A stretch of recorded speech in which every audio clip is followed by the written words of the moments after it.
Empaka ez'abakazi za Mbarara Ladies Open zaatandika erizooba kandi nizija kuhendera nyenkyakare obwo barakore kurungi barikuheebwa ebiconco. Empaka ezi zitebeekanisiibwe aba Mbarara Golf Club kandi ziri kushagirwa Equity Bank. Zayetebwamu abazaana barikurenga 50 kuruga omu nshonda zoona eza Uganda kandi abatebeekanisa nibagira ngu bagyendereire kwongyera amaani omu muzaano ogu na munonga omu bakazi.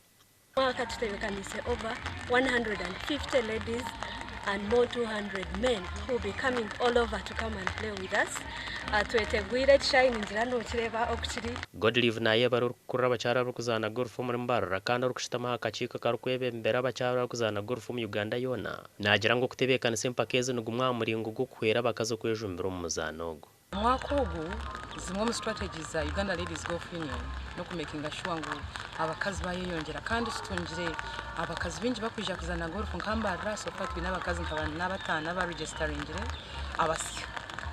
Then abokutura mu myanya endiijo nintunga almost esimu buri izooba. Empaka ezi zayetabwamu n'abashaija kandi nizija kuhendera nyenkyakare ahari Mbarara Golf Club. Omuzaano gwa golf nituguhagira kandi nitwegwejumbiramu kugira ngu twenda tuhige abanyayuganda kwejumbira omu mizaano egi.